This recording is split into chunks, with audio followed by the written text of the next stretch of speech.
So my experience with shamanism started several years ago when I was getting headaches, and they weren't tension headaches, they weren't migraines, and they wouldn't go away. And so I said, okay, well, I'm going to go to my Reiki practitioner and see if she can get rid of this headache for me. So I went to her and she said, no, you're going to have to go to a shamanic practitioner for this. And I go, what? I didn't understand. She goes, here's somebody I recommend. So I went to this shamanic practitioner and did a session. And what we found is that I had a spirit attachment that was creating the headache. So she did her work, which we call extraction in shamanism, to remove that spirit attachment. And in the course of the session, we found the reason why I got the spirit attachment. And it had come because I was doing a past life regression session with a teenage boy who was having trouble getting to school. He had this sort of fear around going to school.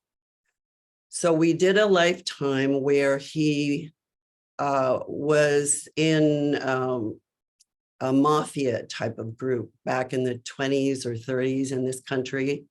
And he was being groomed by this other man to be a killer. But of course, in the course of that lifetime, he was killed. But what happened is that that man that was grooming him apparently did not transition and attach to my client. So when I was doing the past life regression with him, that soul attachment jumped on me and became a headache for me. The boy was fine. He was back at going to school and not a problem. So the problem was now with me. But what it did is it opened the doorway for me for a new experience that I hadn't really connected with. So I started going to workshops and I took trainings and started incorporating it into my own practice. And I found that it was such a perfect match. And in shamanism, just to give you a little bit of background, some of you are, I'm sure, very familiar and some maybe are new to it. Shamanism is over 100,000 years old. It's been practiced throughout the ages. And it's when humankind was much more connected to nature. And that's how we lived. We had to understand how nature works for our survival.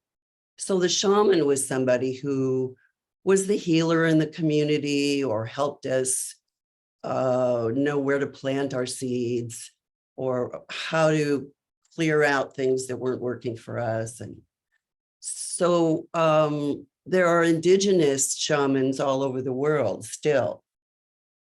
But what I work with is what I call modern shamanism.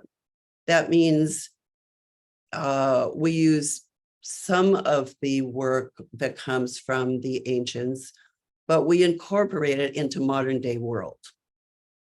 So some of the elements that I have found really helpful with working with clients is the extraction process that I experienced, where I've had people come in who we couldn't do it with past life therapy. We couldn't do anything with talk therapy.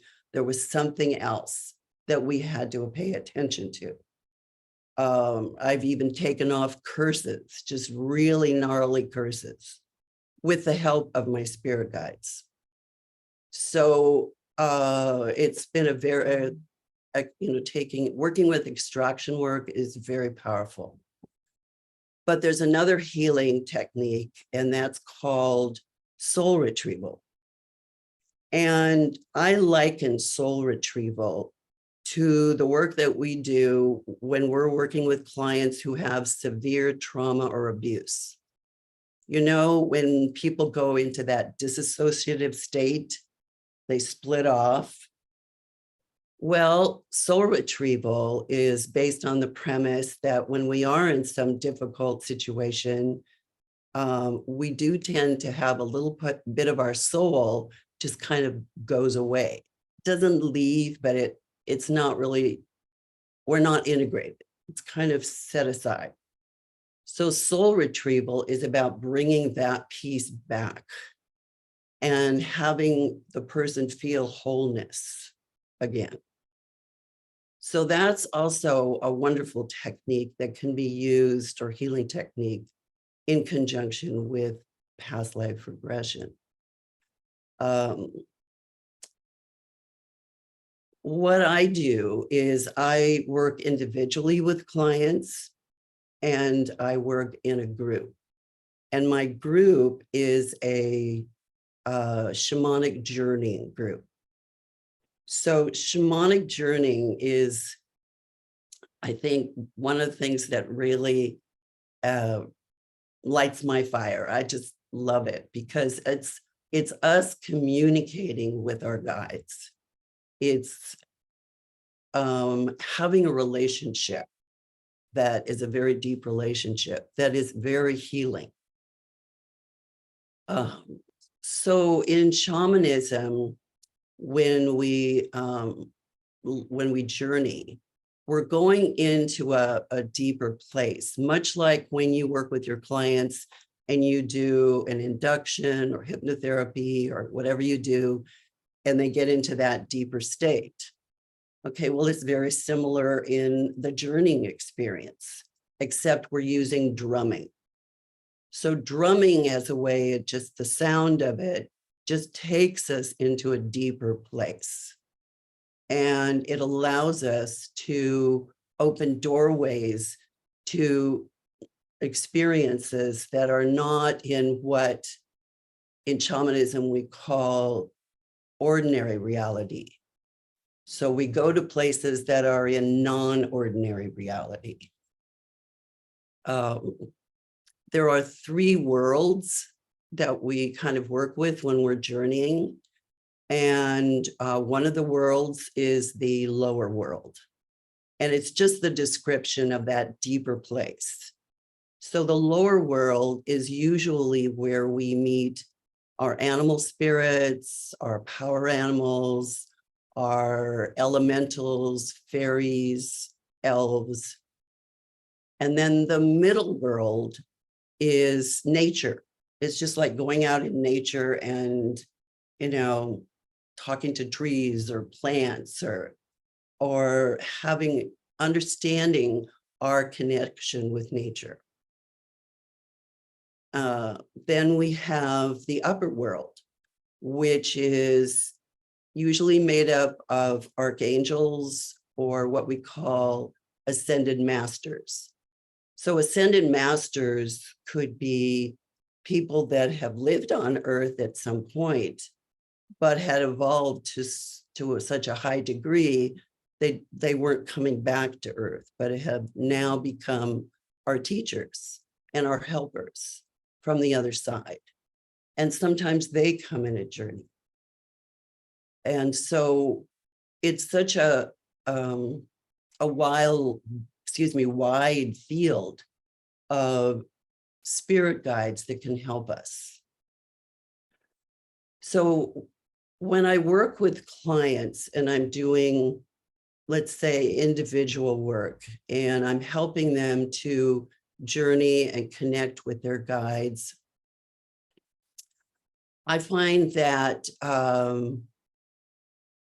it helps them to feel that love and compassion that maybe they didn't feel in their life here and now, maybe because of a dysfunctional family or just trauma or whatever. And so our guides are very compassionate and loving. And when they come through, they have sometimes a message for us. And they really just want to come to us for what we call our highest and greatest good. They want us, they're very gentle and kind. And they come to us with messages that we're ready for. An example of this is I've been working with a young man for a while in therapy, one-on-one, and he's done a lot of past life regression work. He's done some energy work. He's done a lot of work. He's really made great strides. But he still has this issue of letting people get in his head.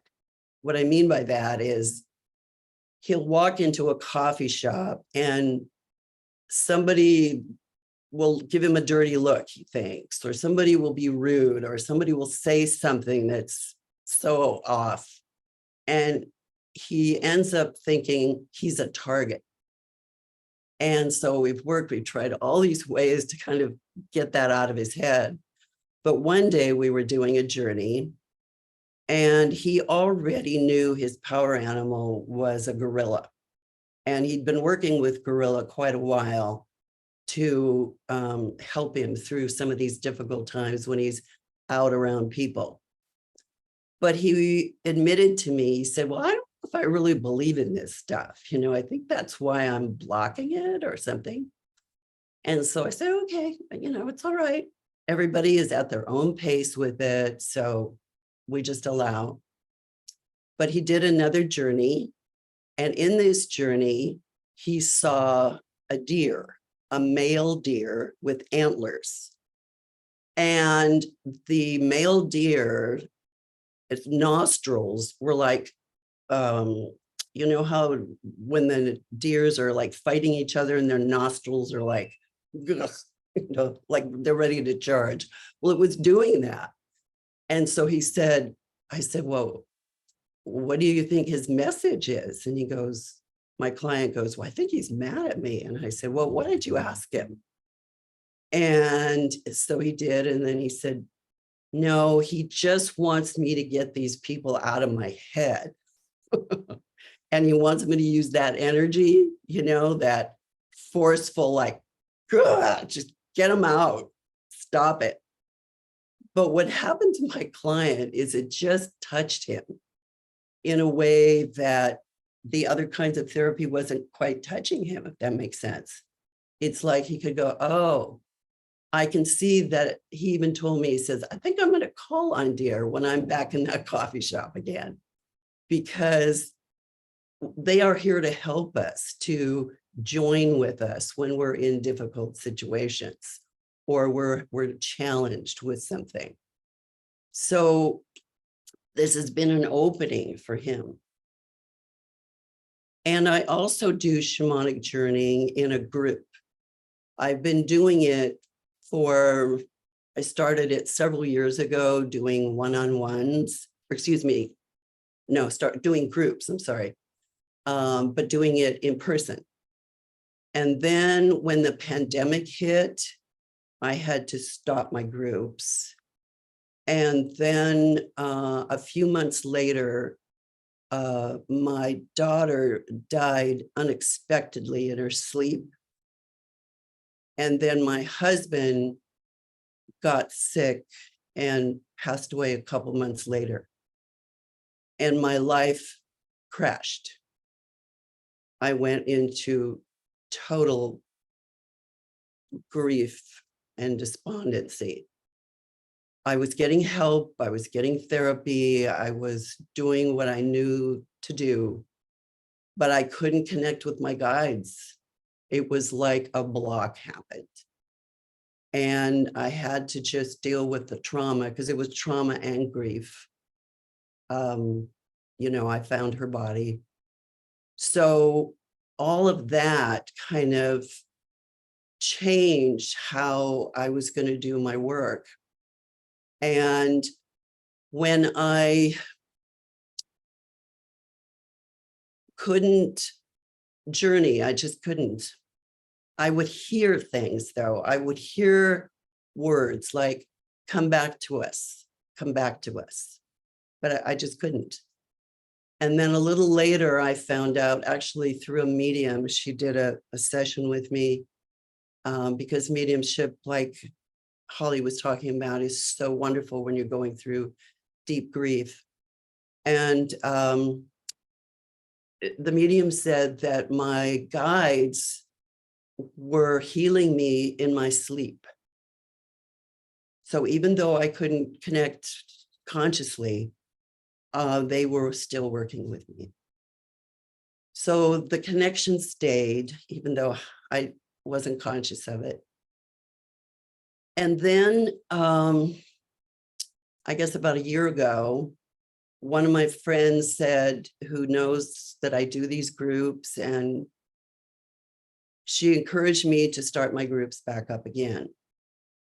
So it's been a process, but I'm now doing my in-person group, and I'm doing an online shamanic group, which I can tell you about more later. So I'm getting back into doing it again. And, I've been having some wonderful experiences with it. One of the things about journeying is, and this will happen with you today when you're doing your journey, is that you're going to just allow whatever it is to come through. Sometimes it's our guides that want to come through. Sometimes it's a loved one who's passed on, or maybe it's an ancestor. There was a woman in one of my recent groups who she had lost her son a few months after I lost my daughter. And she came to the group and she said, I'm just plagued by this feeling of I didn't do enough for him. I should have known that he wasn't in a good place. He lived a couple of states away from her, and she was in contact, but she wasn't in a lot of contact with him at the time. And so she was feeling this guilt. And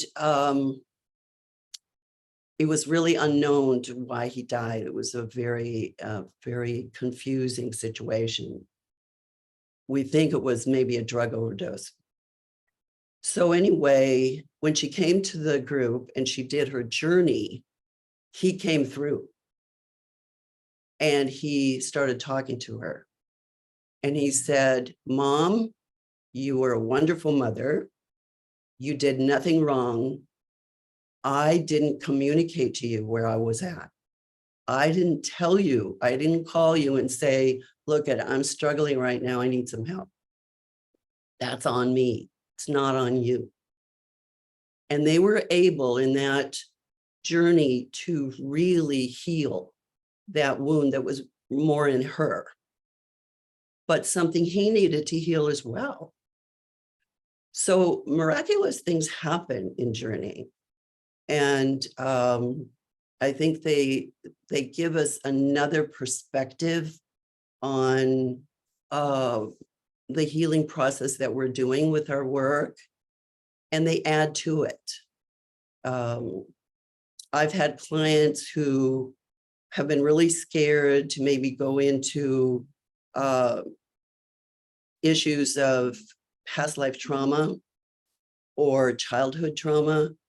And we've called on their guides to help us through the session. And many times I'll have a loved one that passed that's in the room with us. And so it's a support. It's a way to do some of the heavy lifting work that we do, but also have some kind of energies, I guess you could say, for lack of better words, to support the process. So I really encourage those of you who are interested in this to pursue it and see if it's a good fit for the work that you do with your clients. And, see if there's a way to kind of have people connect into their guides and to call your guides to help with sessions. I do that all the time. I'll ask my guides to help me. Is there something that I'm missing? They'll even help me go to the Akashic records and find the lifetime this person really needs to work. So it's an open book of what you can do. And I think one of the main things that I believe comes out of this experience is that people, clients, group members, they start to learn to trust themselves. That a lot of times, you have clients come in and they don't trust themselves. But this is a way to trust. It's like the young man I told you that wasn't believing that these guides were coming around. And he's slowly trusting himself. And I think that's part of the growth process. I know there's consciousness work and layers of work, but this work is a nice marriage, so to speak. And today, when we do the journeying, what I'm going to do is I'm going to take you through a guided journey. Now, that's very similar to what you do when you're doing guided visualizations or guiding people to the work that you do. But you're going to be listening to the drumming at the same time. So we're going to coordinate it today with, make sure the sound works with my voice. But the guided journey is going to take you first to nature and then to the lower world. But it doesn't mean that that's maybe where you'll end up. In other words, you may have an experience that's, maybe you see something else. Maybe you see colors. Maybe you use, we're using our senses when we're journeying. So we're using the senses, sorry about that, the sense of, senses in our body, our visual senses, our hearing, and all of those combined come up in a journey. So I've had people, that have just started journeying that they may just get like a vision of something. The other day, this woman came in and she was a woman that had a really high pressure job in the criminal justice system. And she was just worn out and wanted something new in her life. And her journey, what came up was she saw this beautiful tropical island. And so when she shared it afterwards, she said, oh, this is what I need. I need more of this, just that soothing, relaxing, part to add to her life as she transitions out of this job.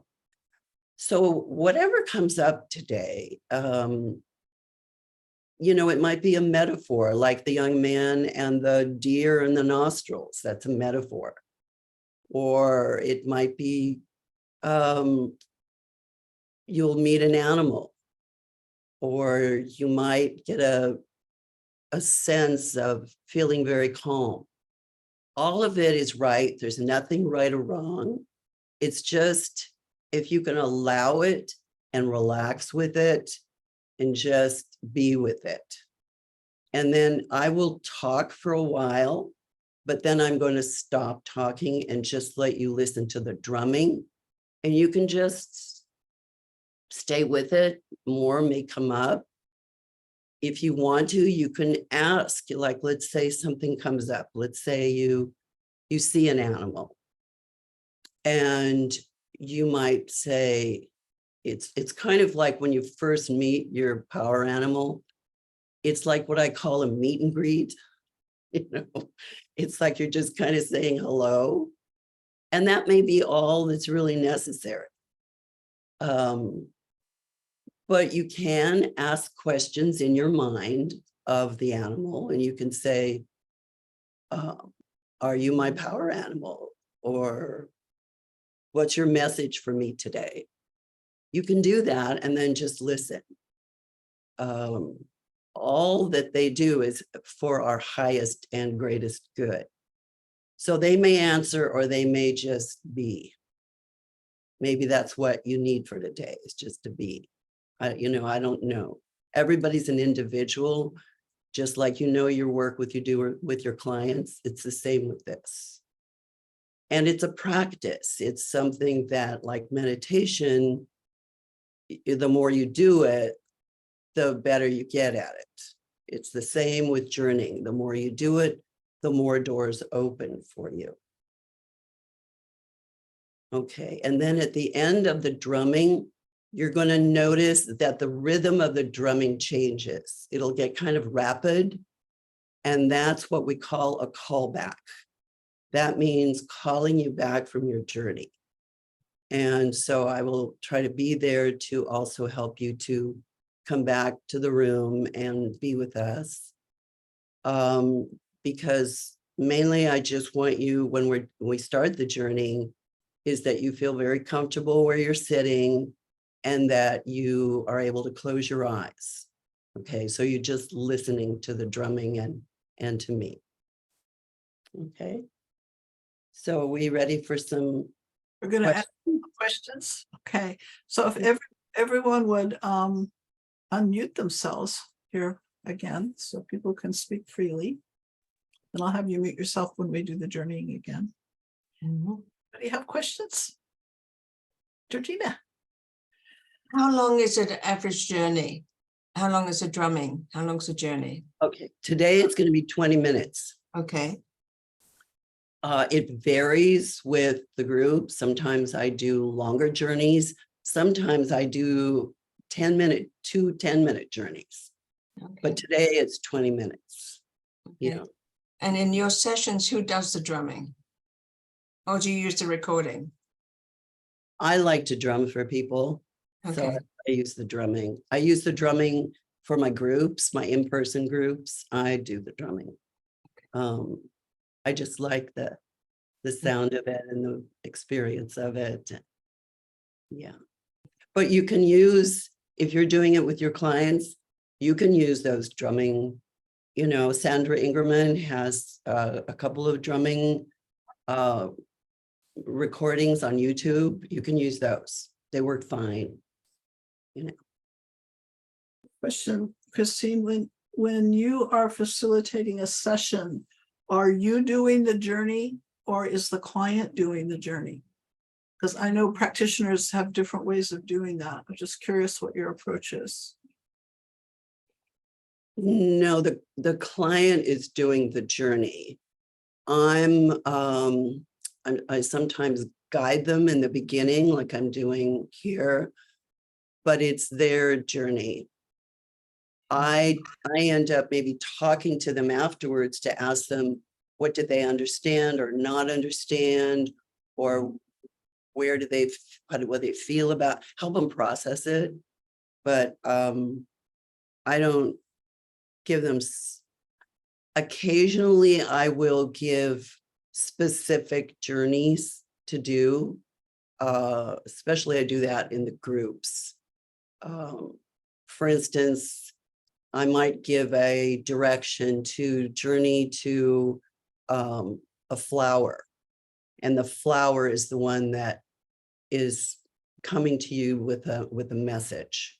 So that's an example of a directed journey where we're going talking to, but they're finding their own flower, and that flower is the one that will talk to them. So it varies. When you went to your practitioner that first time and you had your first experience, were you doing the journey then, or was she journeying and giving you information? Okay. No, she was doing it all. That was the extraction and giving me the information. Yes. Mm-hmm. And that's usually how it works with extractions and soul retrievals in the way I work. Okay. Thank you. More questions? Okay. Oh, Susan. Yes. Do you find when you do an extraction that you almost always have to follow it up with the soul retrieval? I wouldn't say almost always, but I think you have to keep that in the back of your mind that you're probably going to have to do a soul retrieval. Okay. You know, or sometimes it's a soul retrieval and you have to remember to do an extraction. So it's like they work kind of in tandem, that one might follow the other. Mm-hmm. Especially when you have a lot of childhood abuse. I know that happened in my life. I had to have extractions. I had to have soul retrievals for 3 ages of my childhood because of the intense abuse. And then I had to have an extraction for my father, who was the perpetrator. So he, like, I call it jumped on me. There's a, oh, let me attach to this person because I'm nothing, So sometimes, yeah, you have to make sure you get to both for the clearing. And when you do your extractions and your soul retrievals, do you do it with a client in the room or do you do it remotely? So far, I've done it with the client in the room. Yeah. I mean, I may do some remotely. I'm doing other remote kinds of work, so I might do it that way. I not at this point, I'm not. And one more question, Chris, since you've been doing this work, have you noticed a shift in your own psychic abilities and perceptions? You ask such good questions. Yes, I have, yeah. I find I'm much quicker. I'm much quicker than I used to be. I'm right spot on. I'm like more in the moment because I've been doing a lot of work on myself, so I've been a lot of clearings for myself. And so I'm clear about what I need to work on with the client. And so we tend to get things done a little faster. I think this work is faster than most work anyway, but I feel more in tune to it now. Thank you for that question. Thanks. Karen. Yeah, Christine, you talked about when you were doing, I think you said an extraction or something, that entity or that energy jumped on you. Now, is there a way that you protect yourself moving forward? I'm so glad you mentioned that. Yes, I forgot to mention that. Oh. Yeah, that was a big lesson in learning how to protect myself. That, oh, wow, I got to remember to do this before every session. So now I do. I have regular exercises that I do to protect myself before I do any of these healing things or any of the work I do. So yeah, I think it's important for all of us that we do that. Protection is, and grounding and protection.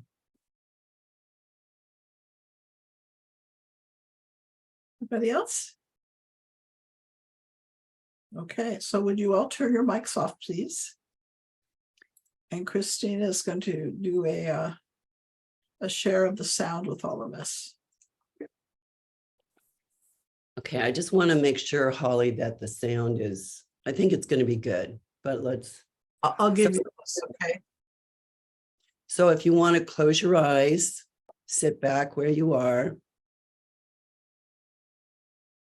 And as the drumming starts, I'm going to start.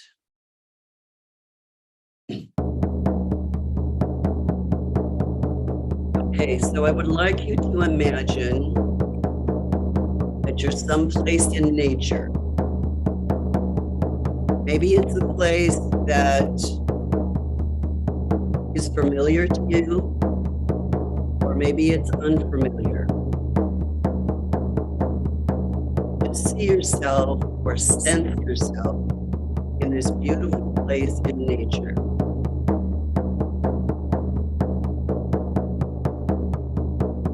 And as you look around this space, notice that there's a tree.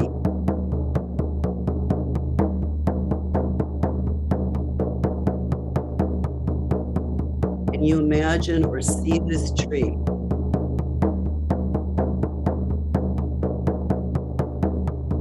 Can you go up to the tree? You kind of say hello,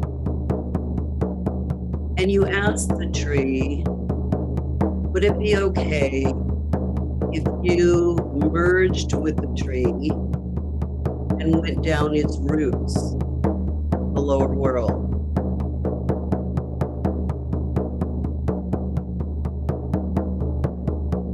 So you listen to what the tree says, or the sense that you get from the tree.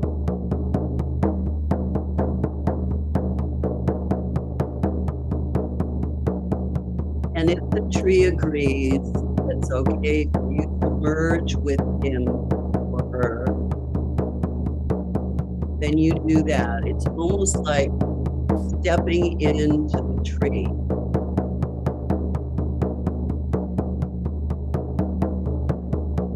Merging with the energy of the tree.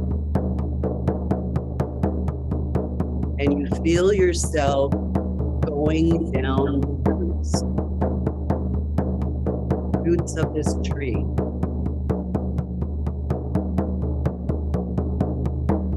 You may sense the roots, you may see them, you might feel them, you might smell them. Just notice what it's like down the roots of this beautiful tree. Almost like an elevator, going down deeper and deeper down these roots.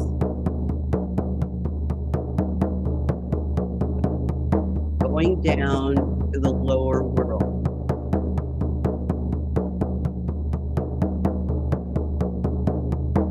You go deeper and deeper down the elevator of the root.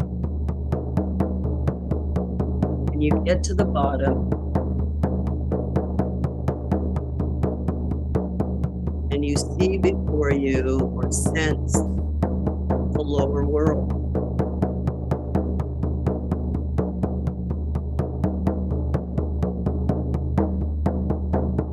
As you come to the lower world.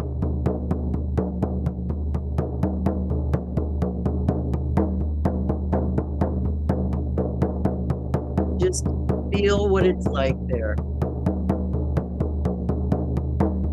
Gaze around. Familiarize yourself with it.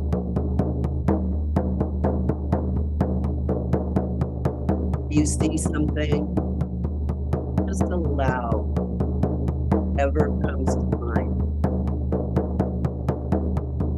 in this beautiful lower world.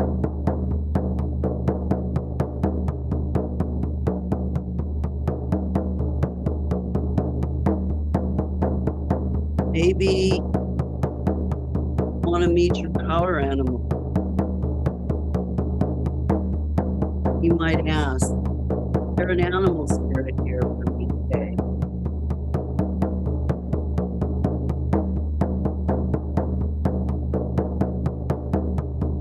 Just notice. Might be very subtle.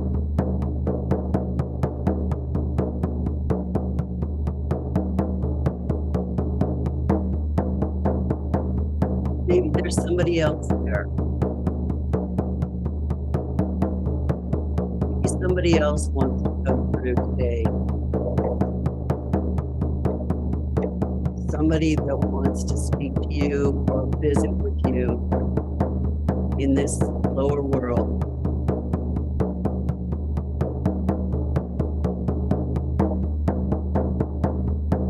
Just know that whatever is coming through is for your highest and greatest good.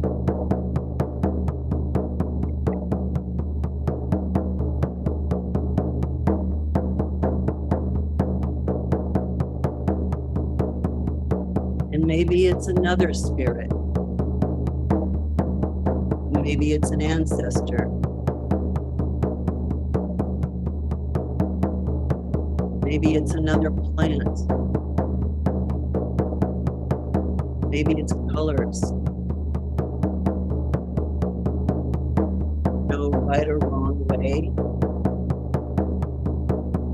Just this is your place to come visit.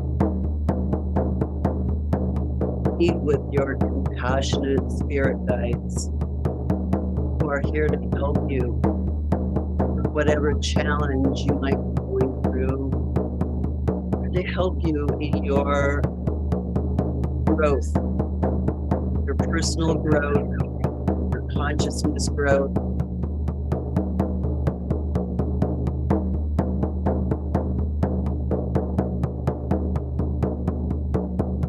If you don't understand what you're seeing, sensing, then you can ask. What do you mean by this? What are you trying to show me?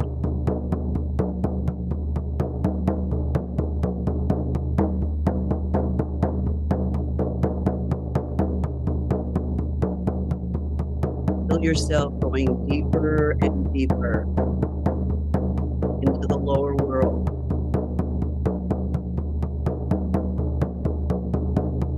For the purpose of having an experience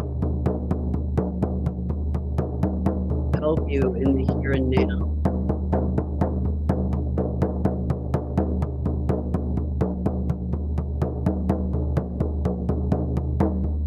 Maybe it's an insect, maybe it's a bird.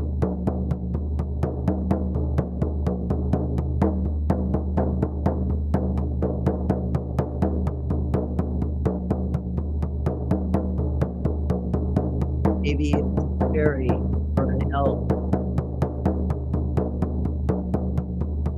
Maybe it's someone from the upper world.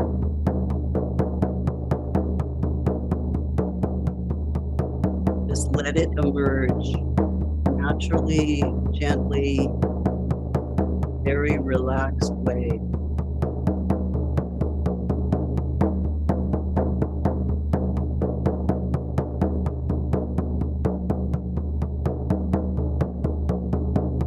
Maybe your guides want to do something with you.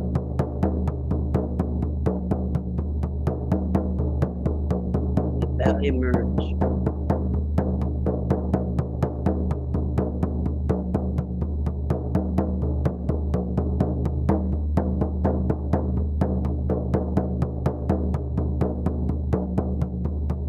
Use your senses. See or hear.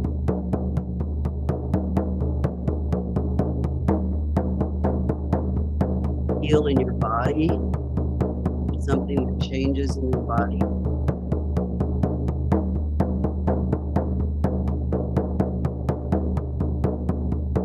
Just trust yourself. Safe place. Very safe place. Passionate spirit guides here to help. Loving, kind way.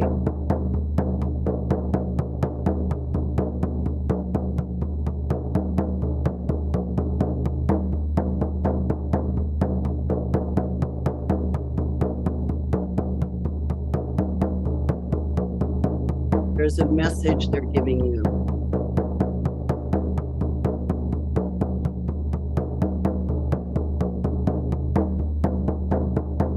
How the message feels to you.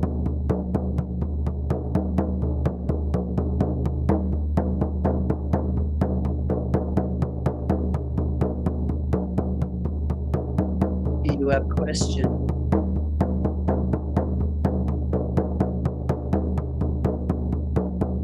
Ask them questions.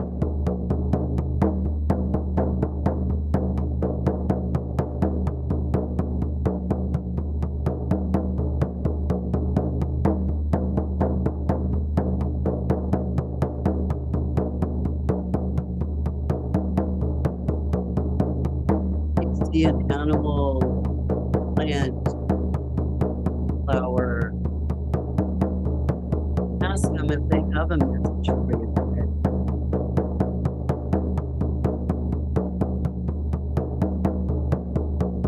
Often speak to us in metaphor, so they may show you something or give you a sense of something. That is what they want to communicate.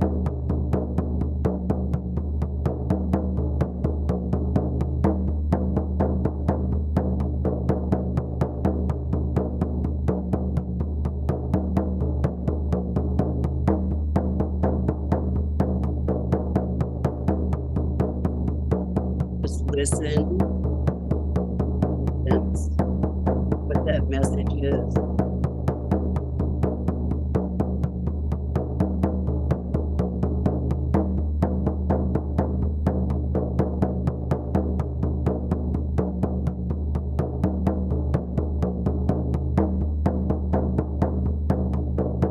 Just relax, go deeper with it and relax.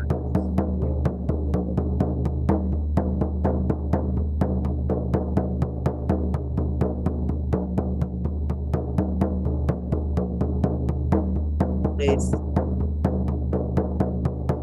to connect with a spirit guide or maybe something in nature wants to give you some guidance.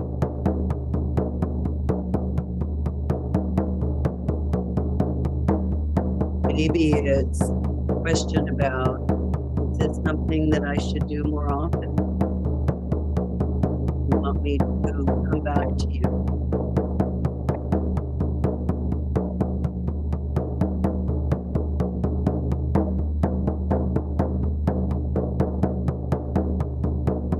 Maybe it is this something I can start thinking about doing with my clients?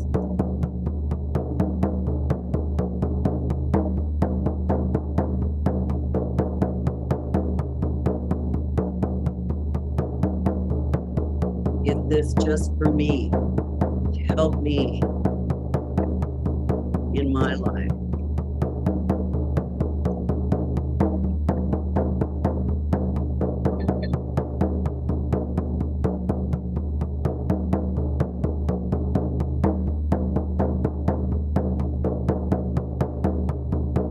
Go deeper.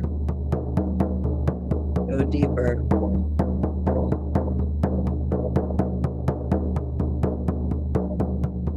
Allow yourself to go deeper.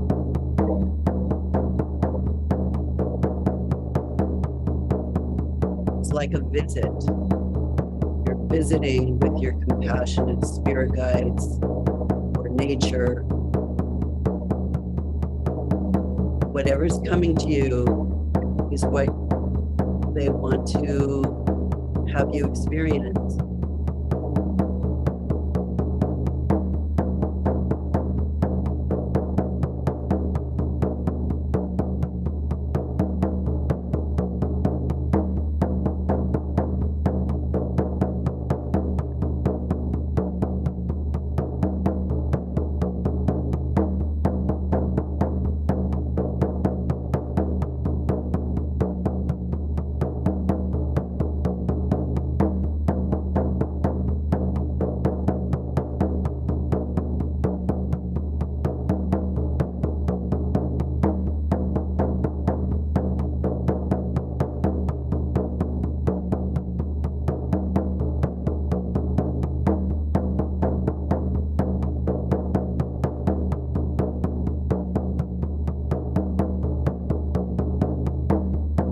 Notice how you feel.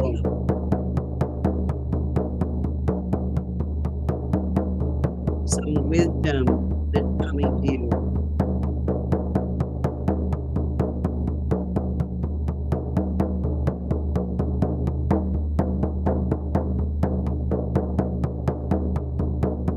You want to call on somebody in particular.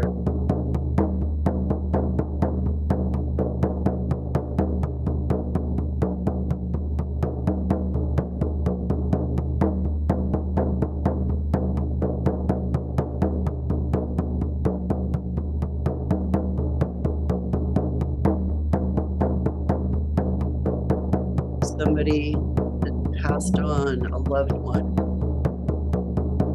that you would like to speak to. Just notice if anyone is trying to come through.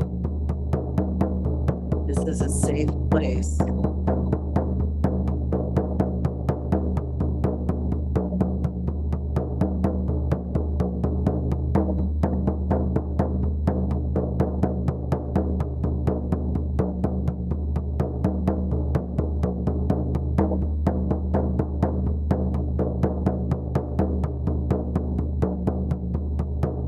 listen to that spirit who's coming through.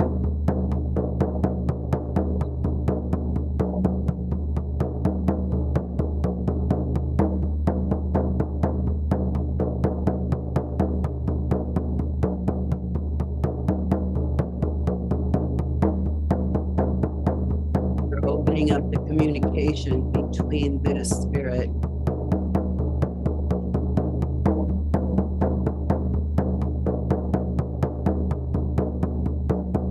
The veil between the human world and the spirit world is much thinner now. They can come to us easier.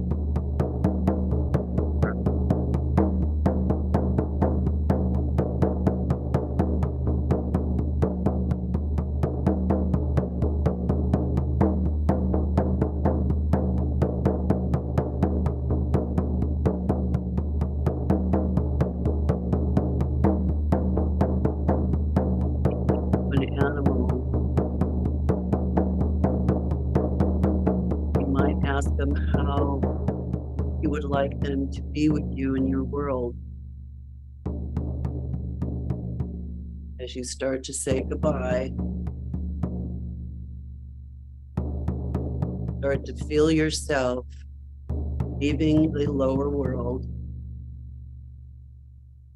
coming back to the tree, the roots. As you say goodbye and say thank you, come back to the roots of the tree. Feel yourself now coming up the roots of the tree. And being grateful for the experience, appreciating the experience, start to come up the tree, the roots of the tree, back into ordinary reality.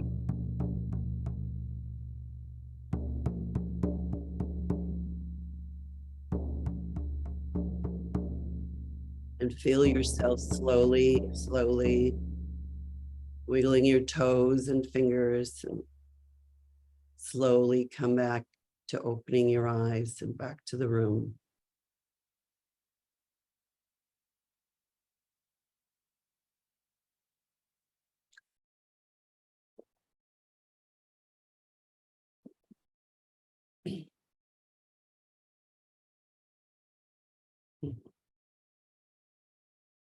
So this is time for anyone who'd like to briefly share their journey or ask Chris any questions you may have about the process.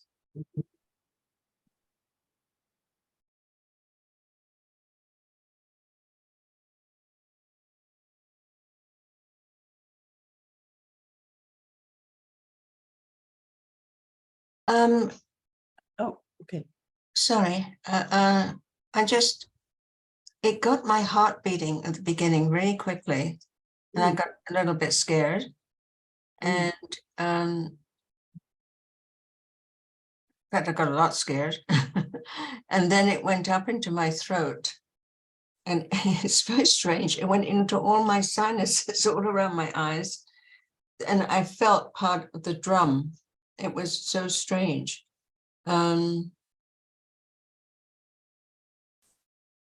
Yeah, I just became the drumming.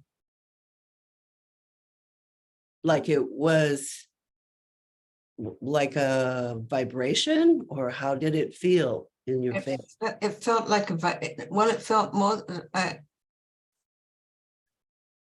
it felt like I was it. I was the drum. It's hard to explain, but it got, my heart really went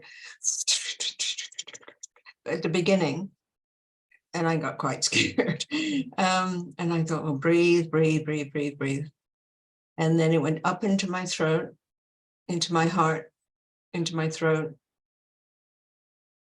up and up and up and up, and all around my eyes, into the cavities around my eyes and my sinuses. I'm thinking, this is very strange.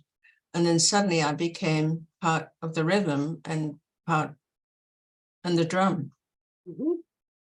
So you were having a very physical experience with it. Yeah, yeah, Very, very physical. Yeah. yeah.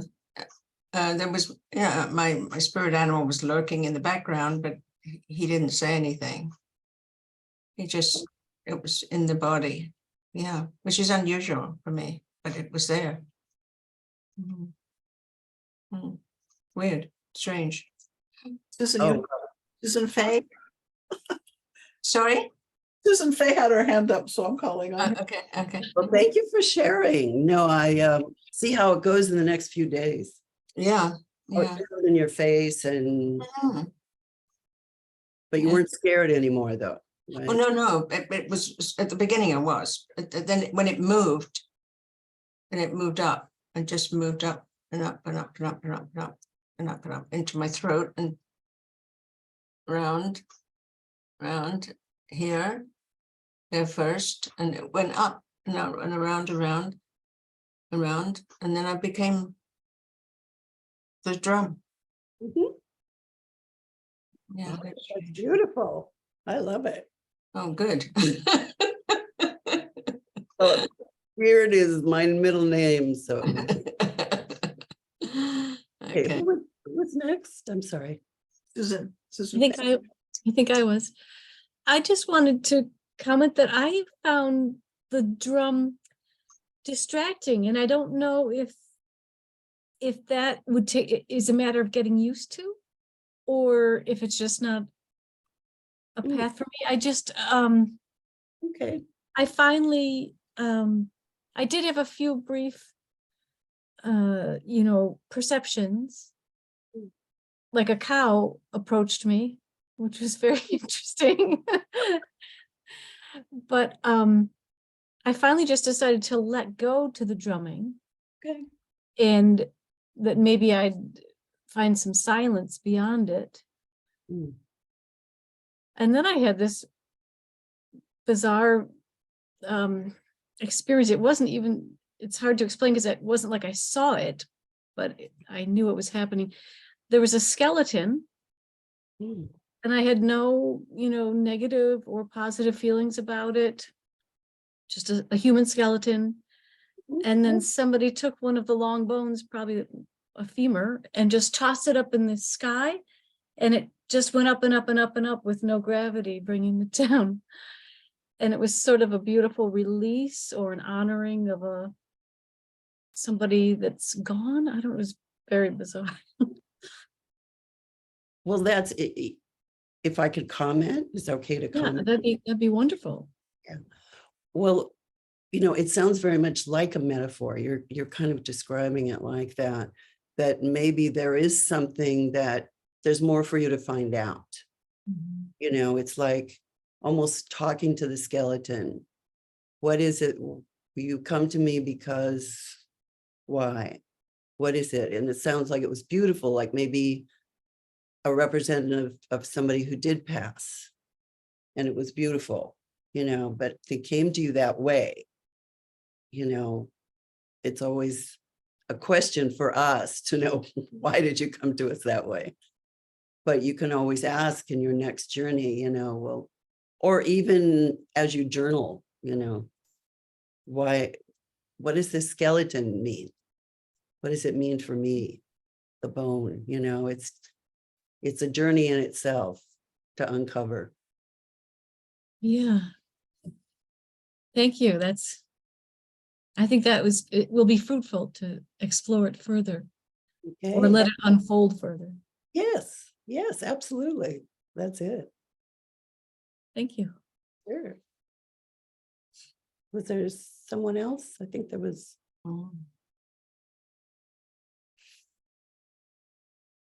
Susan, was it you? I guess we'll be dreaming tonight. Did you want to share, Susan? Okay. Anybody else? Oh, okay. Jackie? Or- Yeah. I suddenly, as I went into the tree, I suddenly became very small and slid down the roots. And when I arrived, I was sort of smaller than the grass, and I was met by a well, the name was Moss Diva, so I think it's some kind of Deva, where I got the idea diva. But it was a kind of like an element, very small elemental Oh. that met me, and in the background, others were weaving a table and chairs out of grass. Cool. And we sat down and we were having a powwow. It was so, I don't know what we were talking about, but we were having this powwow, and there was a ladybird there, and there was a spider, and myself and this moss diva. And I don't know what we were talking about, but something was being transferred. But I was looking around thinking, oh, I'm smaller than grass. And I could actually see how the table was woven, this it was intricate. It was really, really nice. So whether or not I travel there often and have powwows, I don't know, but it was quite visual, and I really enjoyed it. So thank you very much. Oh, welcome. That's delightful to hear. I love it. Yes. Very sweet. Yes, yeah. So yeah, hopefully I can go back there again and find out what we were talking about. Yeah, and now you have a name, Yeah, so yeah, you can call on that name, because yeah. obviously he or she is some kind of guide for you. Right. I didn't even think of that. Yes. Oh, thank you. Oh, yeah, for sure. That's wonderful. Thank you. Thank you for sharing. Karen. Hi, thank you, Christine. I just wanted to share that I went down into the lower world, and there were so many different spirits and support. And there was like a person there, but there was like fairies and my animals, and I think the message, it was then there was my dinner table here at home, and then it was back, and the message was, bring them, come on,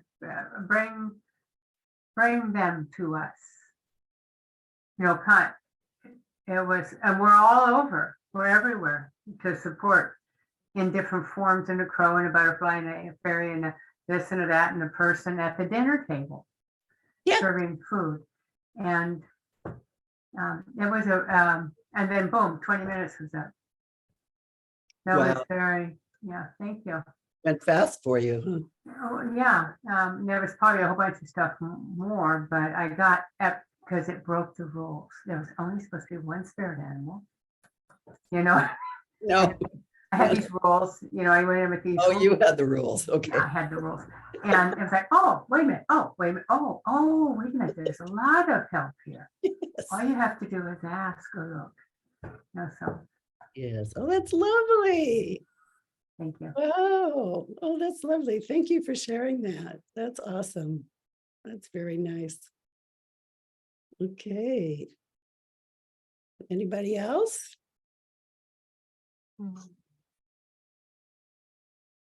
You can also contact me. I'm going to put my contact information in I guess it's going to come out after this I'm sending out a little flyer, and you can always contact me if you want to, if you have more questions about this, or I'm also going to put a link in the chat for my online shamanic group that I do once a month.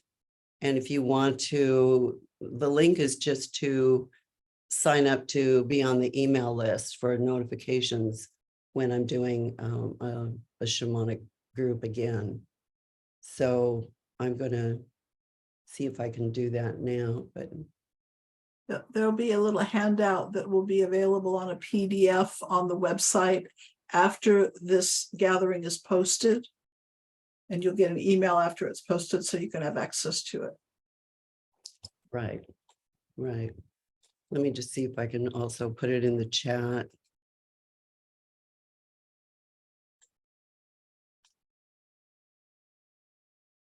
Yeah, either one, whatever you're interested. Yep. I have a question for you, Christine. When you're leading a session, do you play the drum? Mhm. So Yeah. you're the one who's playing it? Not in this one. This was No, a, I, but right, in my sessions, yeah. yes, I like to play the drum. It's the, the vibration is, I guess, more, I don't know, it's just different when it's an actual drum in front of you. So I do like to do that, and I do that for my in-person groups. But my online groups they do it like this, it's a recording. I see. So, and also in shamanism, we don't just use drums, we use rattles. So sometimes, I use a rattle, and it's just another way of just getting into that kind of altered state, that deeper state. So, but sometimes I do that, So I'm a shamanic practitioner that doesn't look like a shaman. I don't have feathers and all kinds of stuff. So I try to make it, my group is actually called the Ordinary Shaman, because I want people to feel that everybody can do this. Everybody can have an experience that's helpful for them with the shamanic world. And so I want to really spread this to more people so that they can use it in their everyday life and feel the benefits, that it's all accessible to us. So kind of what drives me now to continue with my groups. Wonderful. Can I ask one more question? Sure. I mean, it's okay. Okay, Holly. Yeah. Yeah. Is that okay, Holly? Yeah. It's about the attachments, or the whatever term one might use. Just throwing it out there, do you have any idea what the spiritual purpose of that is? Because it feels so, with karma and with, like habits of thought that we bring in each lifetime, that makes sense to why that would occur to us. But why do you think we have the challenge of, being susceptible to getting attachments? Well, it's a big question with a big answer, and I'm going to make it sort of condense it.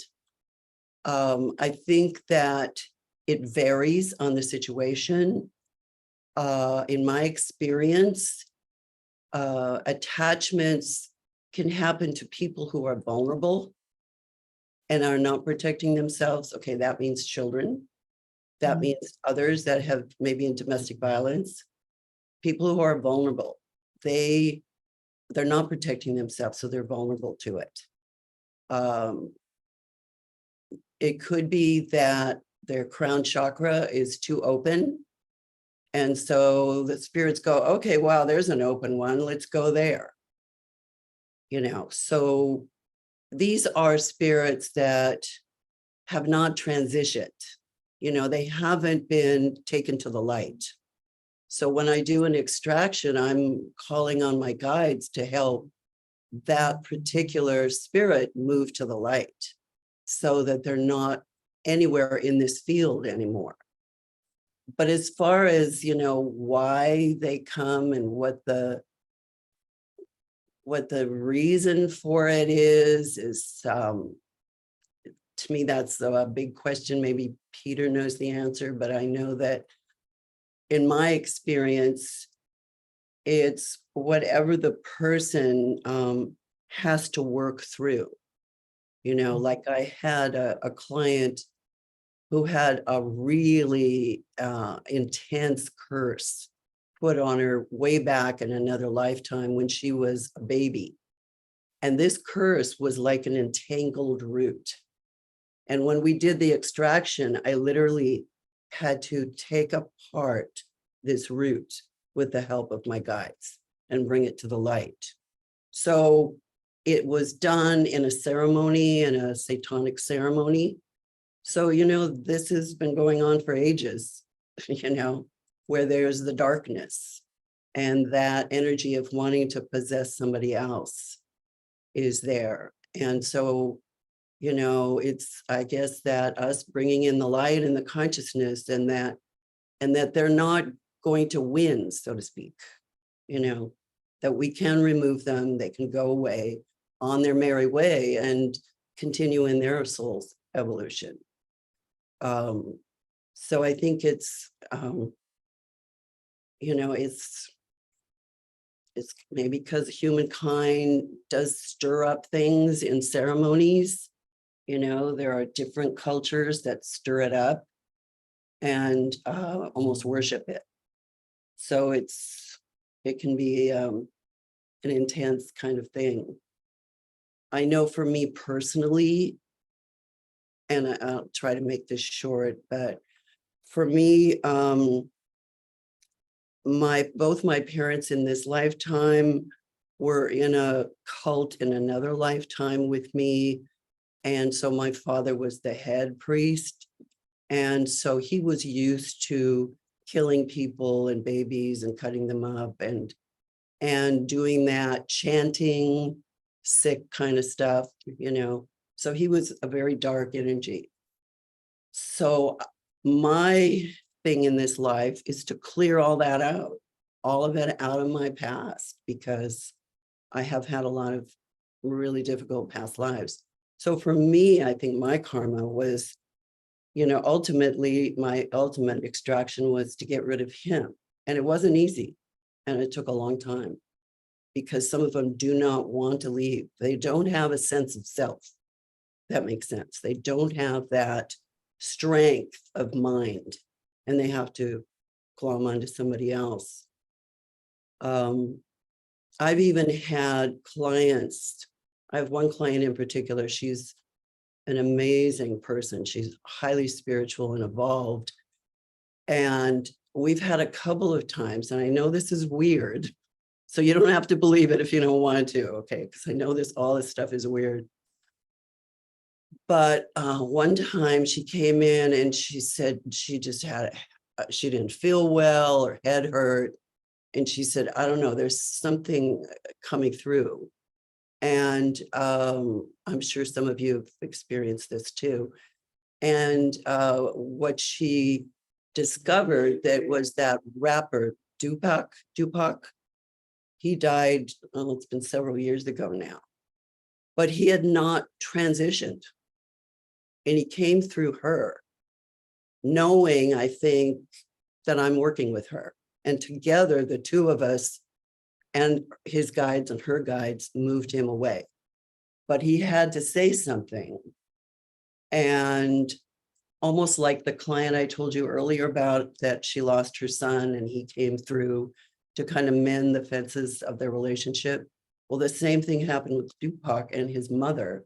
He said in the journey we were doing, he said, I have to say I'm sorry to my mother.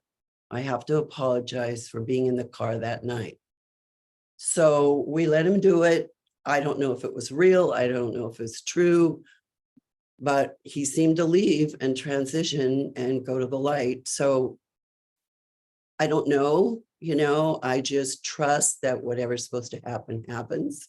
Nothing bad happened from that. It was all, you know, it's like, if you haven't transitioned, you're a little bit lost.